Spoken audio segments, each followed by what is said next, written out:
Bismillahirrohmanirrohim. Assalamualaikum warahmatullahi wabarakatuh. Selamat pagi semua, Ananda Sula dan Soleha. Apa kabarnya hari ini? Alhamdulillah, luar biasa. Tetap semangat, Allahu Akbar. Ya, Anandaku semuanya, di pagi hari yang sangat cerah ini Allah memberikan kepada kita semua kesehatan dan kesempatan untuk bertemu kembali dalam pembelajaran online. Ya, anak-anakku semuanya, mengawali pagi hari ini, marilah kita mengucapkan bismillahirrahmanirrahim agar apa yang kita lakukan pada pagi hari ini membawa keberkahan dari Allah Subhanahu wa taala. Ya, anak-anakku semuanya, sebelum kita mulai pelajaran, kita refresh dulu sejenak agar kita lebih bersemangat lagi dalam belajar. Oke, kita tepuk semangat ya. Tepuk semangat.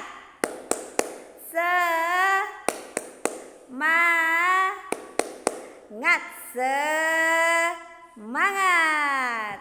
Oke.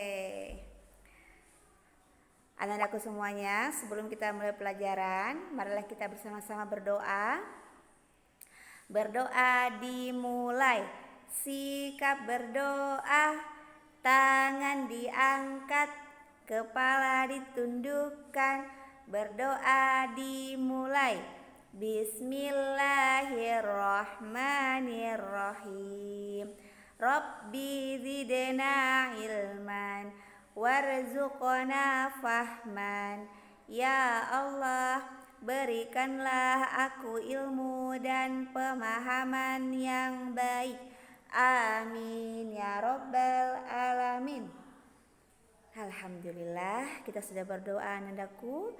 Semoga setelah kita berdoa ini Allah memudahkan Nandaku semuanya dalam menerima pelajaran dari Ustazah dan lebih bersemangat lagi dalam mengerjakan tugas-tugas dari Ustazah. Oke, sekarang naikkan buku tema 4-nya ya. Tema 4, berbagai pekerjaan.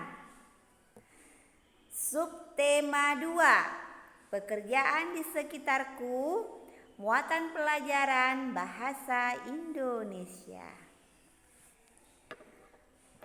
Anak-anakku semuanya, adapun tujuan pembelajaran kita yaitu melalui penjelasan guru, siswa mampu menilai cerita secara perinci.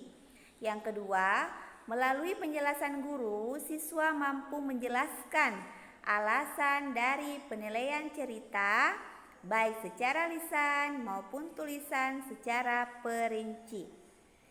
Kemudian yang ketiga, melalui pemberian tugas, siswa mampu menyampaikan pendapatnya mengenai suatu cerita secara lisan maupun tulisan secara sistematis. Nah, anak-anakku semuanya, dalam sebuah cerita kita dapat mengetahui 3 hal ya. Yang pertama, tokoh dalam cerita itu siapa-siapa. Kemudian yang kedua, peristiwanya, kejadiannya apa dalam cerita itu, dia menceritakan seperti apa ya. Terus yang ketiga, inti ceritanya apa. Inti cerita dalam buku sastra dapat diketahui jika membacanya dengan cermat ya. Selanjutnya, Anandaku, menentukan pesan moral dari suatu cerita. Nah, bagaimana sih cara mengetahui pesan moral dalam suatu cerita? Ada 3 hal ya. Jadi cara mengetahui pesan moral yang tersirat dalam suatu cerita ada 3 hal. Ada 3 cara ya. Yang pertama, membaca cerita dengan cermat. Yang kedua, mencari peristiwa dan kalimat yang mengandung saran, nasihat, pesan, atau anjuran. Kemudian yang ketiga, membuat kalimat kesimpulan dari peristiwa atau kalimat yang mengandung saran, nasihat, pesan, atau anjuran dengan bahasa sendiri. Oke. Menyampaikan pendapat tentang suatu cerita. Hal-hal yang perlu diperhatikan saat menyampaikan pendapat yaitu memahami tema cerita dan menuliskan pendapat dengan bahasa yang singkat dan jelas. Jadi pendapatnya jangan panjang-panjang ya anak-anakku, yang penting dia singkat dan jelas. Kemudian memberikan pendapat pribadi tentang pesan moral dari satu cerita. Pesan moral merupakan pelajaran berharga dalam sebuah cerita yang dapat kita jadikan pelajaran berharga dalam kehidupan sehari-hari. Ya, sekarang ada cerita ya. Bacalah penggalan cerita mengenai Pak Kadir ya. Perhatikan cerita tersebut ya anak-anakku semuanya. Mari kita membacanya. Pak Kadir hidup bahagia bersama keluarganya.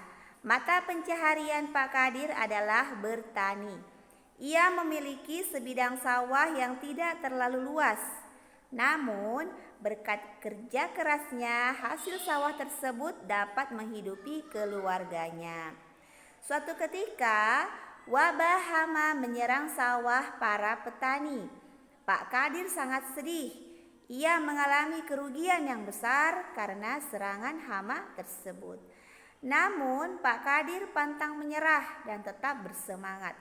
Ia pun mengajak para petani di desanya untuk bergotong royong memberantas hama yang menyerang sawah-sawah mereka. Akhirnya mereka berhasil mengalami kesulitan yang dihadapi.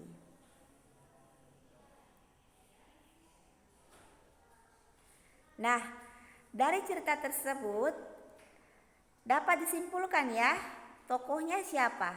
Tokohnya adalah Pak Kadir dan para petani lainnya. Kemudian peristiwanya, apa yang terjadi dalam cerita tersebut? Jadi peristiwanya itu terjadi serangan wabah hama di sawah para petani. Kemudian inti ceritanya apa? Pak Kadir dan para petani mengalami kerugian karena sawah mereka diserang hama. Namun berkat kerja keras dan kerjasama mereka, kesulitan tersebut dapat diatasi. Jadi, anak-anakku semuanya, pesan moral pada cerita tersebut adalah setiap masalah harus kita hadapi dengan semangat dan pantang menyerah. Kalimat yang menunjukkan pesan moral dalam cerita tersebut adalah, namun Pak Kadir pantang menyerah dan tetap bersemangat. Ia pun mengajak para petani di desanya untuk bergotong royong memberantas hama yang menyerang sawah-sawah mereka. Akhirnya mereka berhasil mengalami kesulitan yang dihadapi. Nah, dari cerita tersebut tentang Pak Kadir tadi ya anak-anakku semuanya, kita dapat mengambil pesan moral dalamnya. Kalau setiap ada masalah harus kita hadapi dengan penuh semangat dan pantang menyerah. Jangan pesimis ya anak-anakku. Selanjutnya, nah sekarang contoh memberikan pendapat pribadi tentang pesan moral dari suatu cerita. Pesan moral yang ditulis sudah sesuai dengan isi cerita. Ini contoh memberikan pendapat ya.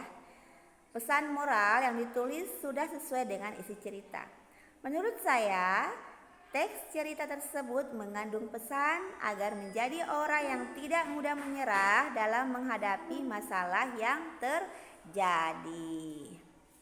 Nah, anak-anakku semuanya, pemberian tugas ya, tugasnya buka buku siswa, buka bukunya halaman 76 sampai 77. Kemudian baca teks bacaan tersebut dengan baik dan jawab pertanyaan di bawahnya ya. Jadi jawab setelah membaca teks bacaan, kemudian anak-anakku semuanya menjawab pertanyaan sesuai dengan isi bacaan tersebut ya anak-anakku. Oke anak-anakku semuanya, jangan lupa dibaca baik-baik materi dari ustazah, kemudian dikerjakan tugasnya dengan baik ya. Jika ada kendala dan masalah, silahkan hubungi Ustazah Eva atau Ustazah Aprilita. Oke, semangat mengerjakan tugas anak-anakku semuanya. Jaga kesehatan, jaga imun, jaga daya tahan tubuh kalian. Kemudian banyak minum air hangat dan minum vitamin. Oke anak-anakku semuanya, tetap semangat ya. Oke, Ustazah akhiri dengan ucapan terima kasih. Wassalamualaikum warahmatullahi wabarakatuh.